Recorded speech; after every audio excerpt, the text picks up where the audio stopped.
মধ্যপ্রাচ্যে চলমান সংঘাতে ক্রমেই স্পষ্ট হচ্ছে এক নতুন বাস্তবতা। সামরিক শক্তিতে পিছিয়ে থাকলেও কৌশলগত আঘাতের মাধ্যমে যুক্তরাষ্ট্র ও ইসরায়েলকে চাপে ফেলতে চাইছে ইরান। বিশ্লেষকদের মতে সরাসরি পূর্ণাঙ্গ যুদ্ধের পরিবর্তে পরিকল্পিত ও নির্দিষ্ট লক্ষ্যভিত্তিক হামলার কৌশল নিয়েছে তেহরান, যা ধীরে ধীরে প্রতিপক্ষের প্রতিরক্ষা ব্যবস্থাকে দুর্বল করে দিচ্ছে। শুক্রবার ইসরায়েলকে লক্ষ্য করে শক্তিশালী ব্যালিস্টিক ক্ষেপণাস্ত্র হামলা চালানোর দাবি করেছে ইরান। বিভিন্ন সামরিক সূত্র জানিয়েছে ওই হামলার মধ্যে একটি ছিল ক্লাস্টার বোমা সমৃদ্ধ ব্যালিস্টিক মিসাইল, যা ইসরায়েলের মধ্যাঞ্চলে আঘাত হানে। ইসরায়েলি প্রতিরক্ষা বাহিনী আগেই সতর্ক করেছিল যে ইরান সাধারণ ক্ষেপণাস্ত্রের পাশাপাশি ক্লাস্টার বোমা বহনকারী মিসাইল ব্যবহার করছে। এই ধরনের মিসাইল আকাশ থেকে নেমে আসার সময় একাধিক ছোট বোমায় বিভক্ত হয়ে বিস্তীর্ণ এলাকায় ছড়িয়ে পড়ে এবং ব্যাপক ধ্বংসযজ্ঞ ঘটাতে পারে। প্রতিরক্ষা বিশেষজ্ঞদের মতে এসব ক্লাস্টার মিসাইল লক্ষ্যবস্তুর কাছে পৌঁছানোর পর প্রায় 20টি ছোট অংশে ভাগ হয়ে যায়। প্রতিটি অংশে থাকে উচ্চ ক্ষমতা সম্পন্ন বিস্ফোরক, যা প্রায় 8 কিলোমিটার পর্যন্ত বিস্তৃত এলাকায় ছড়িয়ে পড়ে বড় ধরনের ক্ষয়ক্ষতি ঘটাতে সক্ষম। ফলে এই হামলা ইসরায়েলের আকাশ প্রতিরক্ষা ব্যবস্থার জন্য বড় চ্যালেঞ্জ হয়ে দাঁড়িয়েছে এবং দেশটির সাধারণ মানুষের মধ্যেও আতঙ্ক ছড়িয়ে পড়েছে।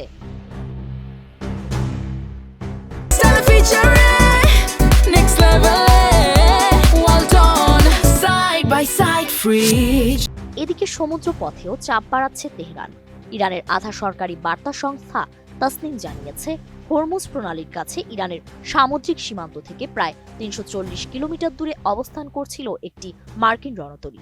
সেই সময় ইসলামিক বিপ্লবী গার্ড বাহিনীর নৌশাখার ড্রোন হামলায় রণতরীটি ক্ষতিগ্রস্ত হয়। হামলার পর রণতরীটি দ্রুত এলাকা ছেড়ে সরে যায় এবং বর্তমানে অনেক দূরে অবস্থান করছে বলে ইরানি সূত্রের দাবি। এর আগে বিপ্লবী গার্ড জানিয়েছিল, অপারেশন ট্রু প্রমিস 4-এর অংশ হিসেবে ওই রণতরীকে লক্ষ্য করে একাধিক ব্যালিস্টিক ক্ষেপণাস্ত্র নিক্ষেপ করা হয়েছে। মধ্যপ্রাচ্যে মোতায়েন করা যুক্তরাষ্ট্রের অত্যাধুনিক ক্ষেপণাস্ত্র প্রতিরক্ষা ব্যবস্থাতেও আঘাত হানার দাবি উঠেছে।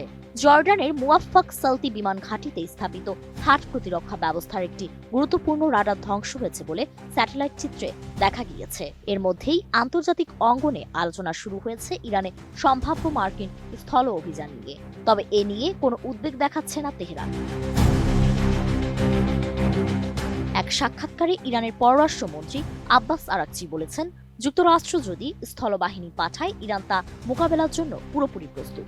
তিনি আরও বলেন, যুক্তরাষ্ট্রের পক্ষ থেকে যুদ্ধবিরতির কোনো প্রস্তাব এলেও তেহরান তা বিবেচনা করবে না।